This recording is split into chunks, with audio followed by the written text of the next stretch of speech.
ወይዘሮ አለሚቱ ከኔ በላይ ስለ ጋምቤላ ብሔረሰብ ግጭቶች አፈጣጠር ያውቃሉ።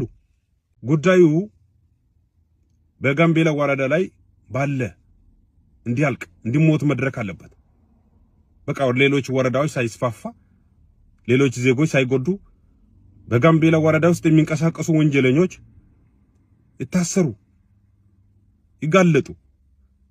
ካልታሰሩ የአቦላ አመራሮች ተጠያቂዎች ይደረጉ ወይ የጋምቤላ ወረዳ ተጠያቂዎች ይደረጉ ብለን ስንናገር በተገላብጦች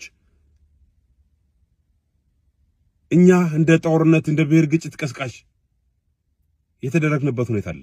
መገለጫ ሁሉ ወጥቶብናል። ሚዲያ ነው የብሔር ግጭት ቀስቃሽ። ሰውን በማንነቱ መንገድ ላይ መንግስት የሰራው መንገድ የህዝብ መንገድ የሀገር መንገድ አንድ ወረዳ ይዞ የራሱ መንገድ አድርጎ አምቡላንስ አይቀር ጥቃት እየፈጸመ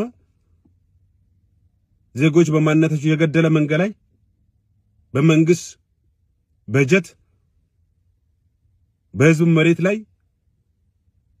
የተሰራ መንገድ ዜጎች እንዳይጠቀሙበት ብሎ ከልክሎ በየዕለቱ እየገደለ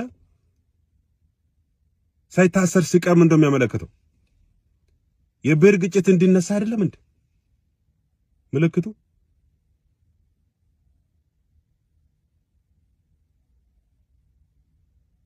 ወይዘሮ አለሚቱ ከኔ በላይ ስለ ጋምቤላ ብሔረሰብ ግጭቶች አፈጣጠር ያውቃሉ። የጋምቤላ ርዕሰ መስተዳድር ወይዘሮ አለሚቱ ምክንያቱም ከአቶ ኦኬሎ ኡማን ጊዜ ጀምሮ ነው ስልጣን የወጡ። በተለይ ስልጣን እርቀና የቆዩ ሰዎች ናቸው። የጋምቤላ ርዕሰ መስተዳድር ወይዘሮ አለሚቱ ምክንያቱም ከአቶ ኦኬሎ ኡማን ጊዜ ጀምሮ ነው ስልጣን የወጡ። በተለይ ስልጣን እርቀና የቆዩ ሰዎች ናቸው።